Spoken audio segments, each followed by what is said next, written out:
Hey guys, welcome back to the channel Banking Rahi. So it was day 16 of the IBPS PO mains preparation and I started my day with the to-do list.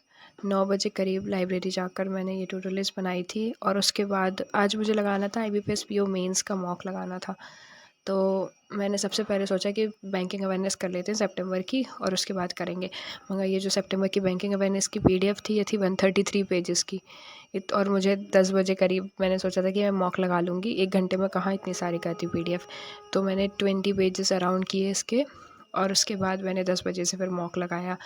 तो 3 घंटे लग जाते वैसे ये mock में। फिर इसके बाद मैंने ये टेक्स्ट बुक से ही लगाया था थर्ड वाला मॉक।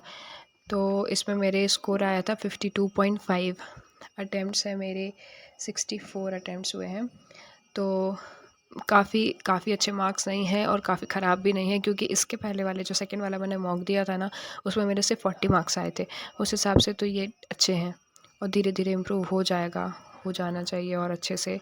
सो इतने मार्क्स आए थे। इसमें क्या था, रीजनिंग ना काफ़ी इजी लग रही थी मुझे, थी भी इजी, ऐसे कुछ डिफ़िकल्ट नहीं थी। तो जब इजी चीज़ें रहती है ना तो हमारे अंदर बहुत लालच आ जाता है कि यार हम 1 मार्क्स से अच्छा हम 2 मार्क्स की क्वेश्चन कर लेते हैं, 2 मार्क्स वाली पज़ल बहुत ईजी लग रही है। मैंने भी वही किया, एक 2 मार्क्स की पज़ल बना ली, 1 मार्क वाली तो बना ली थी, एक 2 मार्क वाली बनाई मैंने, तो वो ईजी थी। एक और 2 मार्क वाली मुझे दिखी, मैंने कहा इसको ही बना लेते हैं, ये भी ईजी लग रही है। और वहाँ लालच ने मुझे फंसा दिया। थोड़ी देर तक के तो मैं उसको ट्राई करती रही और वो बन भी रही थी। लास्ट में जाके वो जो अटकी ना, तो मैं फंस ही गई उसमें जाकर।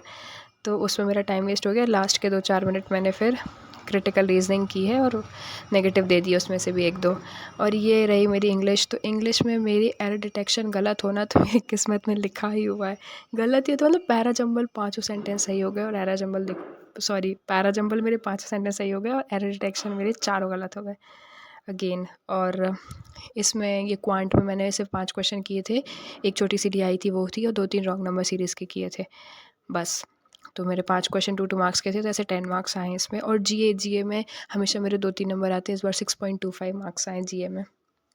तो मैं खुश थी कि चलो थोड़ा बहुत इसमें 2-3 नंबर ज़्यादा आए हैं, चलो आ तो गए, कट ऑफ तो निकल जाएगी ना, 3 से 5 ऐसे कुछ कट ऑफ रहती है, उतनी क्लियर हो जाएगी। So this was the mock.